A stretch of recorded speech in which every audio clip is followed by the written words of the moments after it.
What question? There you go.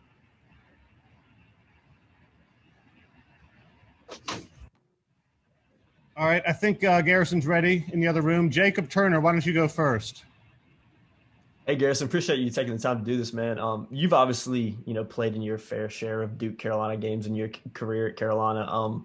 Is there any particular, I'm just curious, is there any particular moment, any particular game that kind of stands out to you the most when you think about this rivalry in your head? Of course, the game. It's like Danny Green's dunk. I think that's one of the bigger moments. That's something I just remember, like as a little kid, seeing that. And for a moment that I was in, like myself, we met President Obama my sophomore year. That was great, man. It's a real moment. And it was just pretty much like what you expect when you see everybody there and everybody's watching. When he came in our locker room, it was just you knew everybody's eyes were locked in for that game. Thanks, guys. Andrew Jones. All right, Garrison, there's not going to be any fans there tomorrow. You've experienced that place 3 times when it was typically the way Cameron is for a Duke Carolina game. What do you think it's going to be like? And are you disappointed that there won't be fans there, that the other guys that haven't experienced this won't have that experience tomorrow? Yeah, man. Of course it's disappointing. It's the biggest rivalry in all of sports. It's something that you look forward to. I was talking to Kerwin Walter earlier this week. He was like, man, that's one of the games like you really look forward to when you sign to Carolina. Like that atmosphere and just the build up for that game is great. Thank you. Appreciate it. Greg Barnes. Hey, Garrison, given the up and down play of the team at times this year, kind of what's been the most challenging aspect for you as a kind of a senior leader for this team? Yeah, just it's just a season up and down for us.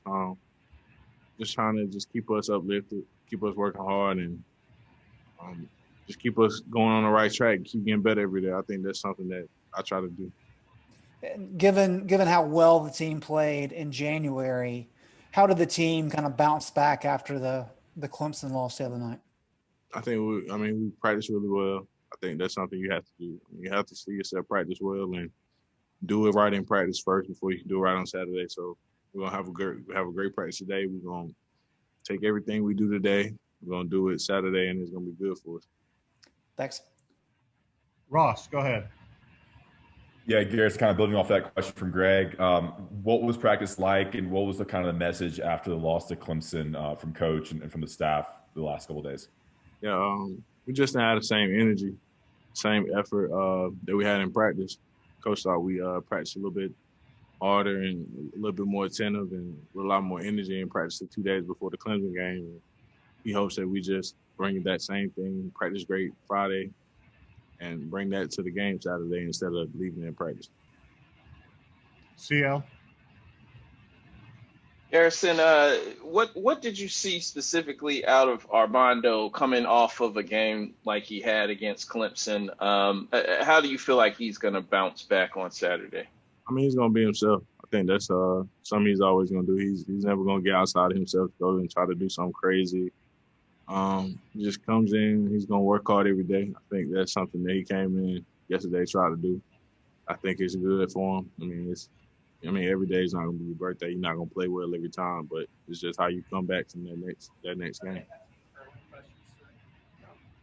Kiara, look. Hey, Garrison, I know a lot of times we focus on everything that's been going left or things that you're working on. What are some of the bright points of this season, things that you've been enjoying?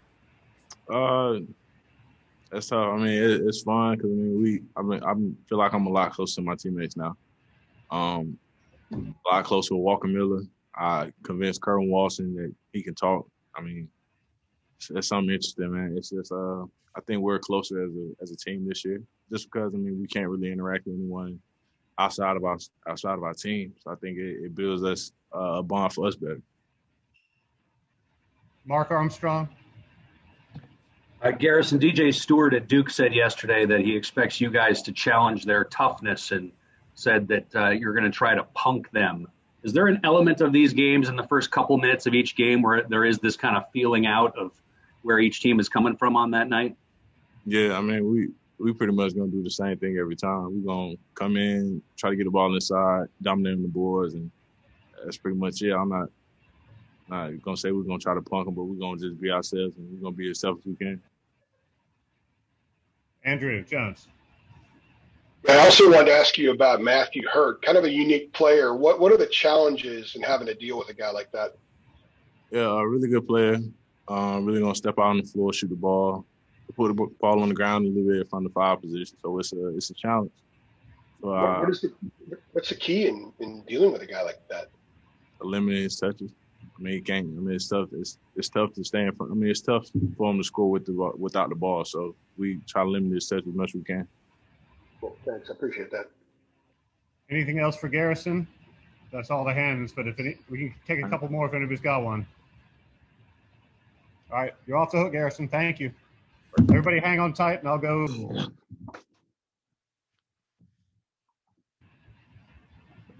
All right, Mark Armstrong, go for it first. Leaky, I can only speak from the covering the game side of it, obviously, but there's always the Cameron game between you guys. It always feels like we're at the center of the sports universe. Does it feel that way as a player too? And how much do you think that will be different this time around, given all the restrictions? It'll definitely be a little different. It's a big time game regardless, though. So I just feel like we just need to be ready to play, whether it's nobody in the stands or they're going to allow them to sell out the place. But regardless, we need to be ready to play. Mike Toper? Hey, Leaky. I want to ask you about the guard matchup. I asked Coach K about it yesterday, and he was singing your praises about how good you play on the perimeter. But both Duke and Carolina have very young freshmen, with some experience, guys like yourself, Jordan Goldwire. What do you think is the difficulty that Duke's guards present for you guys? I just think their physicality right now. I feel like I don't want to word it in the wrong way, but basically I feel like with their position they're in right now, I just feel like they're hungrier, is more desperate than we are right now. And it shouldn't be that way, but I feel like with their record, that's just how it is. Greg Barnes? Leaky, I know back in the preseason, some of the issues last year were used as a motivation in terms of closing stronger and those types of things. With the way that the first game against Duke ended last year in Chapel Hill, is that motivation at all for Saturday? 100%. Both games last year, especially that first one, is definitely heartbreaking. I felt like we needed that. That would have, who knows what would have happened. I felt like that would have helped us get over the hump, gave us a little motivation going down the road. But I feel like we definitely owe those guys. And is it something where you can explain to the younger guys kind of what this game means, whether they're fans there or not, or is that something they just have to experience? I feel like this is something you have to experience. There's nothing like it. The adrenaline. No one gets tired. Everything just goes out the window. You don't really. There's no getting tired in a game like that. You just got to suck everything up. And I feel like with them, I mean, they've been around basketball their whole life. I feel like they know what's at stake here. So, thanks, Andrew. I just asked Garrison about Matthew Hurt, kind of the unique player he is. You guys, I know Justin Champagnie had 23 points against you, but you guys limited him to 9 shots. Is there a similarity in how you might approach Matthew Hurt with the way you guys defended Champagnie? What was the first name? I couldn't hear you. Well, I asked Garrison about how you guys have to deal with Matthew Hurt because he's such a unique player. You guys limited Justin Champagnie to 9 shots. I know he had 23 points, but he only had 9 shots. Is there going to be kind of a similar approach with Matthew Hurt, keeping the ball away from him, not allowing him to be as much a part of the offense? Right. I feel like, if a guy gets rolling, the easiest way to guard him is deny him the ball. So I feel like anybody's easier to guard without the ball. So I feel like Gia do a good job. I'm pretty sure Gia guard him. I think he'll do a good job on him. Cool. Thank you. See ya. Leaky, you mentioned the rush of adrenaline when you play Duke in this matchup, but how much of that is generated, in past games? How much of that is generated by, the kids on campus telling you that you got to beat Duke leading up to the game? Once you're actually at the arena and just, the band and the music and the people, like I'm trying to get a sense of how different this game will be from you guys, from your players' perspective. Like won't all that adrenaline and buzz just be gone? Like, do you think you can still kind of generate that same amount of excitement? Shoot, I hope we can. It's Duke. I want to come out this thing with a W, regardless if anybody's in the stands or not. But it's hard to explain. Like when I go back home and people ask me how it is playing against Duke and how it was playing in that game, it's hard to explain just because like the adrenaline is just like on another level. Like I really just don't even remember getting tired that game. Like it was just, I don't know, it's crazy. But I think, it's Duke. Everyone will be fired up regardless. We'll know, even if there's nobody in the stands, we'll know a lot of people's watching. So either way, it's a big time game. Ross Martin. Yeah, this kind of goes along with some of the previous questions, but as you grew up in North Carolina, Leaky, is it surreal that you're playing this game? I mean, do you ever step back and like, dang, I'm sorry. Is it ever surreal that you're actually playing this game? Yeah, for sure. It still doesn't feel real. The years are just going by so quick. But I definitely grew up just watching this game. When I was younger, I barely even watched basketball, but I always watched the Duke and Carolina games. So it's just for me and my buddies back home, like we always just talk junk about like who we thought would win. And now for me to be playing it, they text me and they still call me and like all the time. It's like, yo, it's just crazy to see you on TV playing against them. But it's definitely, it's a weird feeling, but I feel like we'll be ready to go. Vashti Hurt. Hi, Leaky. Speaking of talking junk, Armando talked about how, he's been going up against Matt Hurt since they were in middle school. I know your teammates, you were high school teammates with Wendell Moore.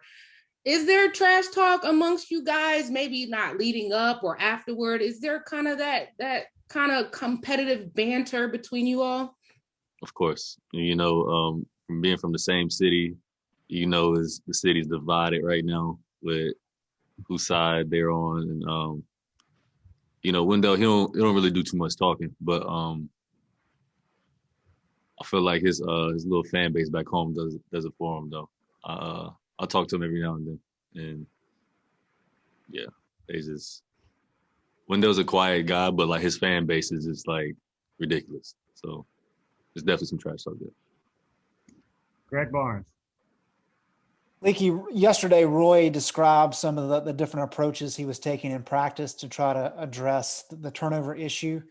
From your perspective, kind of what's the issue been there, and what's the key to fixing those problems? Honestly, don't even know what the issue is. I feel like we probably just need to get more space in and just relax. It's a big time game. I feel like we're still a young team. Everyone gets nervous every now and then, has the moments, but I feel like they just need to play, just relax, just treat it as another game. Thank you. Kiera Luck. Hey, Leaky, I just have a question about support. Your mom and Garrison's mom are incredibly close, and they're one of the most active UNC moms on social media. How important has it been for you guys to, have that family support at games? Because they're, amongst the only people who can be there. So how important has their role played this season for you guys? I feel like it's been huge, just getting their energy at home. I feel like that reflects our home record, so just seeing like a familiar face in the crowd, even though there's not that many people there, it just gives you another reason to go that much harder. So I definitely love having them there. Any other questions for Leaky? Thank you, Leak. Yep. Thanks, everybody.